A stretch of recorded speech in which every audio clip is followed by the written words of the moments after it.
Order of operations, because this is going to be one of the easiest lessons that you'll ever learn.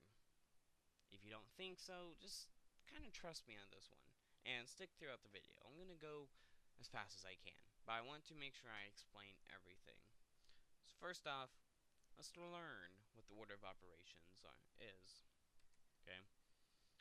Well, we're going to memorize this using Pemdas, okay? Because the order of operations is just a title. We want to be able to memorize it, so we're going to use our fancy acronym here, and we're going to denote it with Pemdas. P stands for parentheses, E stands for exponents, M stands for multiplication and or division. Notice that D, so ND, and then AS, addition and or subtraction. Let's make 2 points here. Just 2 quick, simple points. First off, Pemdas is a algorithm. An algorithm is just a series that you take to complete something. Okay? Second point, I don't like Pemdas. I prefer to say order of operations, but we're going to use Pemdas to memorize this. So, the point leading to that, because that was my statement, my point though, do not take multiplication before division unless you have to. Multiplication does not always come before division, as you'll see in this example here. That's just how it was written. Like, yes, I verbally say multiplication before I verbally say division, but mathematically, when I'm simplifying or solving, I'm not always going to. And I need you to know, and I want you to know, that just because M comes before D doesn't mean it, arithmetically, or it doesn't always come first. Like, I can't explain that clear enough. So let's just take a look at our first example. You have the quantity of 2 plus 3 squared divided by 5 times 6 minus 8. Note, if you have something in parentheses, it's called a quantity. So notice how I said the quantity of 2 plus 3. Then I said squared. Okay. Moving on. Those are my parentheses. First step of Pemdas is parentheses. Well, this means I need to take care of whatever's in my parentheses. I need to get that taken care of. I need to simplify it, solve it, do whatever needs to be done. I need to get a good day's work here. So 2 plus 3 is 5. Now, the quantity of 5 squared, or just 5 squared. If I only have one thing in a quantity, I don't need to say the quantity of. In fact, I didn't even need to write those parentheses. I just left them there to, kind of be fluent with the example. So basically, just 5 squared divided by 5 times 6 minus 8. Okay, well, I need to get rid of that exponent. That's the second step. 5 squared is 25. Now, notice how 25 divided by 5 comes before 5 times 6. And then I have minus 8 just sitting there like a loser. Just kidding. Minus 8 is pretty cool. Anyways, 25 divided by 5 is going to come first. This is what I mean. Division does not always come. Multiplication does not always come before division. Sometimes division can come before multiplication. And it's all a matter of how you read. Think about in our culture, we read from left to right. Right? We don't just start at right and work our way left, or we don't start in the middle of a sentence and go whichever way we go. Now, sometimes you'll see an example 2, we might have to do that. Because this isn't just, this isn't like legit literature. We're not always going to start from left to right. But that's just how I set up this problem. Anyways, just know that you start from left to right in the sense of what comes first.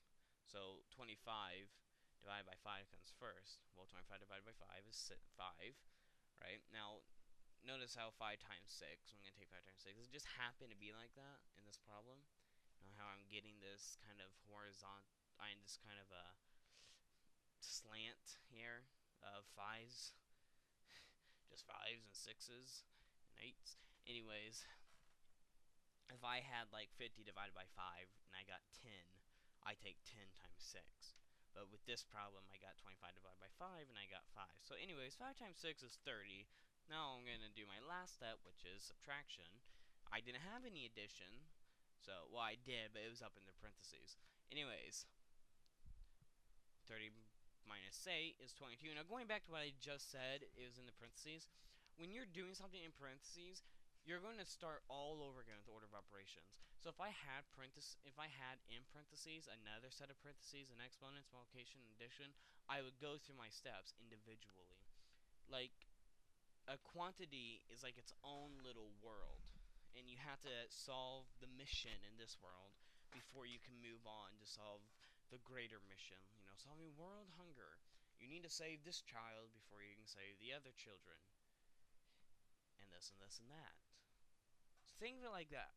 So basically, if I had 2 squared times 7 minus 6 in my parentheses, well, I would obviously take the 2 squared first, then times 7, and this, yeah.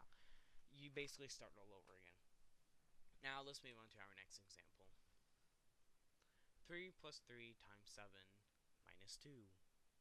Well, 3 times 7 is right in the middle. That's what I meant. Sometimes we do start right in the middle because we need to get rid of that multiplication. So what's 3 times 7? It's 21. Now I have 3 plus 21. 21 plus 3, or 3 plus 21, is 24. 24 minus 2 is 22. Now 9 squared times 6, and then you get rid of that squared. Okay, so 9 squared is 81. Now 81 times 6 is 486. See, this is easy. You can do this. Now 8 plus 4 times a quantity of 6 minus 5. You might be thinking, well, I'll just do the parentheses, and then I'll take 8 plus 4, and then I'll multiply them. No, no, no, no, no, no, no, no, no. You can't do that. First, let's just solve let's simplify the quantity first. That's 1. Now, this is where our distribution property comes in. Alright? Distribution property basically says that if you have anything in front of a quantity, you distribute it to everything inside the quantity. Well, I'm going to distribute that 4 to the 1. Distribute just means I multiply this number by everything inside the quantity. 4 times 1 is 4. 8 plus 4 is 12. Okay, let's try this again. 4 minus 8 times a quantity of negative 2. Or, as I said in the first problem, you don't always have to say quantity. I can simply say 4 minus 8 times negative 2. Well, I'm going to save us a step. Instead of taking 8 times negative 2 and getting negative 16, and then 4 minus negative 16, and our signs have to cancel out, and blah, blah, blah, I'm just going to take negative 8. I'm going to carry my sign with me. I'm going to take that sign, I'm going to just pull it with me, right? Just throw it in my bag, throw it over my shoulder, and move on. So negative 8 times negative 2 gives me a positive 16, because my signs automatically cancel out right then and there. I don't have to do an extra step to do it. Signs just cancel out right then and there in the multiplication. So negative 8 times negative 2 gives me a positive 16. That's 4 plus 16. 4 plus 16, this is easy, it's 20.